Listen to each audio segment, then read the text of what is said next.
In this video, I will tell you how I study and work at the same time and give you some tips that I'm using nowadays. I'm a third-year student in the best technical university in my country. I study for computer science. I have a lot of classes and homework to be through, really a lot. And I work as a software engineer, full-time job, nothing special. As a first-year student in university, I had really a lot of classes, exercises to do, and also I was studying in college at the same time. You would ask me, wait, what?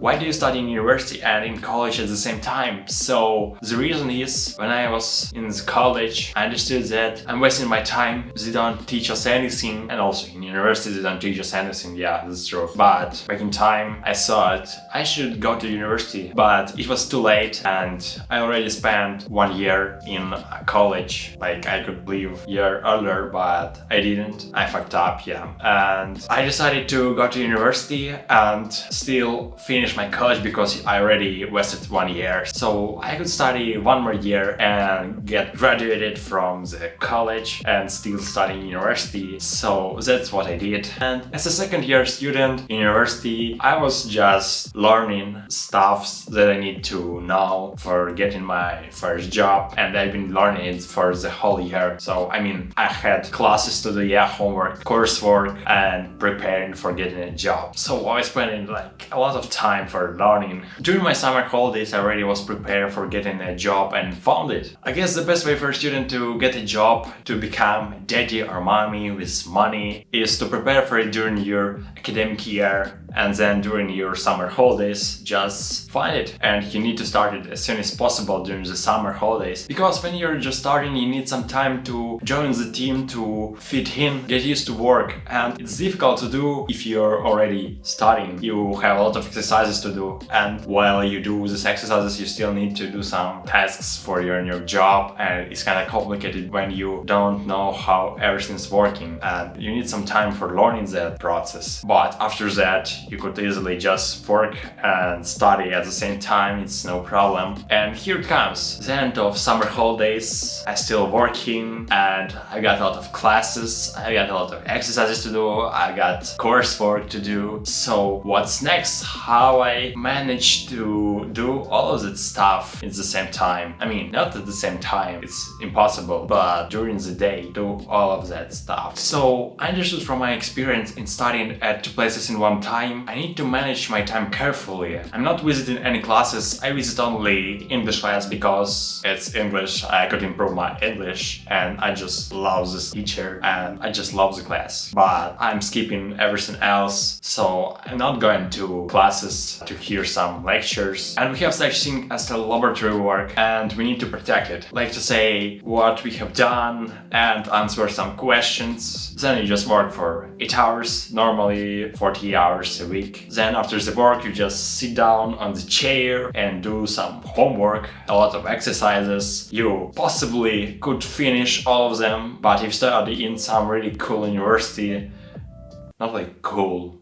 If you're dumb and study in some big university and your major is engineering, marketing, or something like that, it actually doesn't matter even. It all depends on university and teachers in classes. So in some universities, you could do all the exercises that you need to do during the week in a few hours. And for some universities, for some classes, you would have to spend like 6-9 hours a day for doing one exercise. I've done that. I really hate that. And also, we have our coursework every year, and it's a big project that we need to create. Also, after all of that exercises that you're doing after the job, you just sit down again and just do some tasks for your coursework. But it's not enough. Like I told you, we have such cases when the exercise could take you 6 or 9 hours. So I'm in most cases not able to do that after the work day. So usually I do it during my weekends, holidays. I don't know, if you really want to work and study at the same time, you must understand that you will have to spend more time for doing everything, because you're still studying, you're still doing the same thing, but every day day you have to spend 8 more hours for working. Also like more than 8 hours, because you only work for 8 hours, but sometimes you need to learn new technologies, and for that you could spend the whole evening or a few days. And also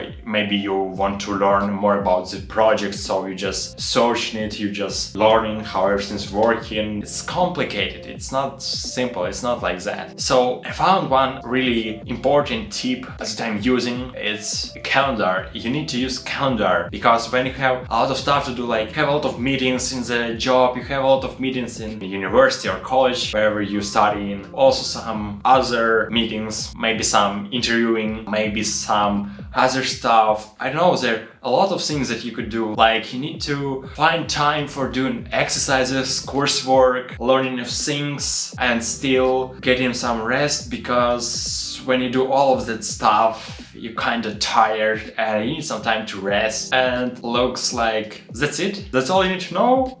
That's easy. But what if you don't have the ability to skip the class? What then? What if it's required? You simply can join the Zoom meetings, then say you're in there, and then just mute everyone, or just leave the conversation. Or if you don't need even to say that you're in there, just, I don't know, just open the Zoom meetings on your phone, for example, yeah, and then just, I don't know, just do your job or whatever. And some of you would say, Variandr, that's all cool. Yeah, I really like what you're saying. That's actually cool. Yeah, I just love you. Yeah, but what about studying offline, when you cannot just open your Zoom in your smartphone and just say I'm here and just leave? What if you need to be in an auditory? What then? In this case, you need to have a laptop and a charger, if it's possible to charge it in your auditories. And the two most important things that you need to do is to charge your laptop before you go into the college or university, yeah. And second, to buy power bank for a laptop, because you just don't want to take a charger with you in there. So if you're using a MacBook, for example, yeah, you could just buy power bank for a laptop. It's not expensive. In average, it costs less than $100. But how you can possibly work in the auditories? You just need to go to the end of auditory and sit in there. Yeah, Variandr, that's cool. Yeah, I really, yeah. Just sorry.